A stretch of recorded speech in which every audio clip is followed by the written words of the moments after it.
So I went to Michael Jackson attorney. So everybody want to be in the music business, but you need to know your business. Right. At that time, meaning the business of the music. Yeah, so I went to Michael Jackson was the highest paid entertainer at that time at 22% of record. And I said, I went to his attorney. He said, man, if I'm gonna sit down, which is gonna cost you $25,000. That's what the attorney told you. That's his retainer or just to sit down? To sit down. I can't afford this still. With this guy, leave this alone. But go ahead, P, I'm sorry. So I give him the 25. I went sit down with him. He said, man, look, the only way you're gonna get a deal bigger than Michael Jackson is a distribution deal. And it's an 85-15 deal. But then you're gonna have to come up with about $200,000 or $300,000. I said, for each project? No, we just say that's what you need for marketing money. Oh, okay. If you're gonna get that deal, I'm like, dude, I gave you $25,000 and tell me I need $200,000 to $300,000. Wow. But this was probably the best 25 grand I spent in my life. Wow. Because after that, that's all I wanted. I wanted a distribution deal. Every record company that came at me said I wanted a distribution deal. And then when Priority came, you know, they said, if you're gonna pay the marketing, right, we're gonna give you that deal. And that's what happened. I ended up making more money than the record company. One person we can always learn smart business moves from is Master P. From having nothing to his name, P went on to create one of the largest empires in the music industry as a result of not just talent, but also by following an interesting piece of advice. In today's video, we'll be talking about how Master P became one of the biggest names in the hip-hop world. Percy Robert Miller, known to the world as Master P, is a jack of all trades, but his effects on the hip-hop industry are impossible to ignore. Despite growing up in a community where nobody expects anything from the poor black kid, P has cemented a place for himself in not just the music industry, but in business as well.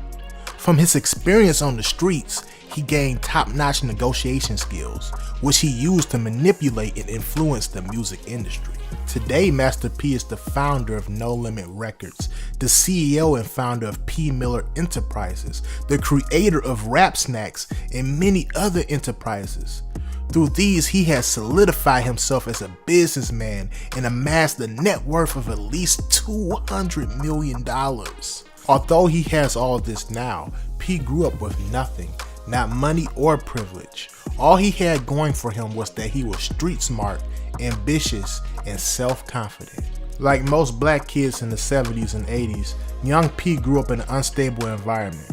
His parents divorced when he was still very young, and he and his 3 siblings lived with their father in New Orleans Callio projects, a neighborhood notorious for all types of criminal activities. According to Master P, growing up wasn't easy, and he remembers how hunger was a constant problem.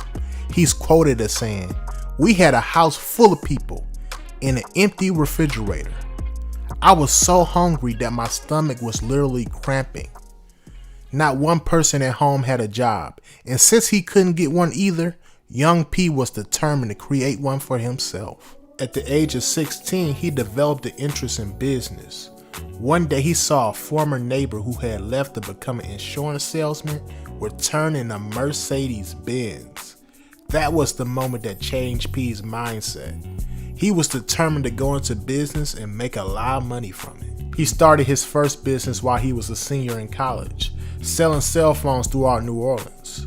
From this, he learned how to negotiate and debate offers, an important skill he used to run the entertainment industry later.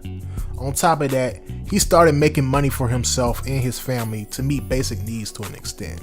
After finishing from Booker T. Washington High School, young P went on to the University of Houston on an athletic scholarship. However, he dropped out in his first year and transferred to Merritt College in Oakland, California, where he majored in business administration. Throughout his life, P was about securing the bag, breaking the cycle of poverty, and creating generational wealth. He continued to invest not just in himself, but also in family members. After his grandfather died as a result of medical malpractice, P inherited $10,000 from settlements. Instead of heading out to the jewelry store to get as many flashy things as 10 grand could buy, he decided to do something more meaningful with the money. P moved himself and his family from New Orleans to California, where he wanted to pursue his music dreams. He opened a record store in Richmond, California called No Limit Records and Tapes, which later became the No Limit Records empire. By owning a record store, P began to learn more about music. He didn't just learn how to rap, he learned how to produce, market, and sell records. And this marked a new beginning for Master P. Using his small store, P observed the sales trend in the music industry and was able to tell what aspects of the industry were not meeting the demand of fans. He noticed there weren't enough hard-edged gangster rap artists and decided to make just that kind of music. What was once an ordinary record shop became a record label, and P began to produce albums all by himself without the help of any marketers, record deals, or popular labels. Between 1991 and 1992, P recorded 2 self-produced albums, but neither of them did well, so he decided to go back to his roots. Master P moved No Limit Records to New Orleans and began publicizing his music. It was here he had his first success as an artist.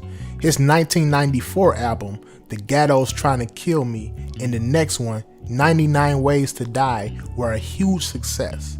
However, he was still operating independently without any distribution deal, and he was able to sell over 250,000 copies of his records. From the 94 and 95 albums, P made tens of millions of dollars.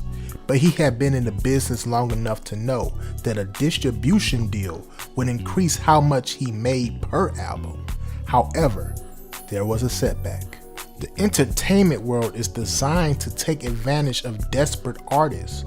Recording artists signed under a record label had just one responsibility: to be the talent.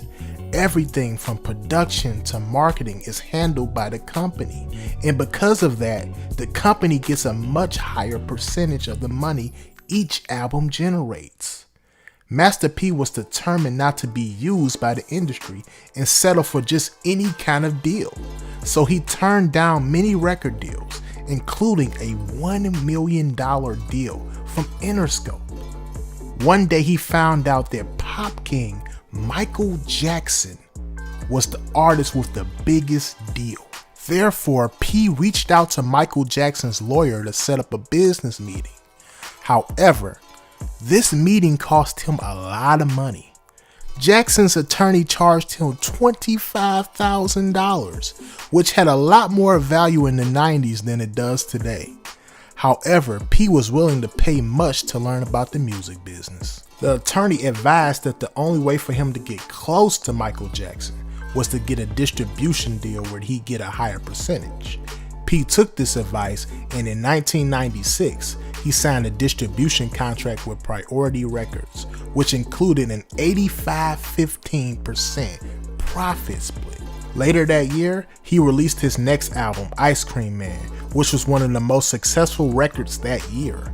Over the coming years, Master P released over 20 new albums, which were highly successful, and he earned hundreds of millions of dollars. He even said, "I made more than the record company that helped put my record out." Master P continued to attain new heights in his career, and when he reached the peak, he decided to lay low and focus on the corporate side of his business. The rest, they say, is history, and today Master P is one of the richest and most successful hip-hop legends in history. Just like P, a lot of y'all rap enthusiasts have stories to tell, but need help expressing them through songwriting. Allow me to assist you with that. I have a ghostwriting service, and the link is in my description and in my bio. You should also check out vidIQ. They'll help you get your content on point and assist you with tags, titles, thumbnails, you name it. The link will be down below in my description and in my bio as well. That's a wrap on this video. Make sure you like, comment, and subscribe. Until next time.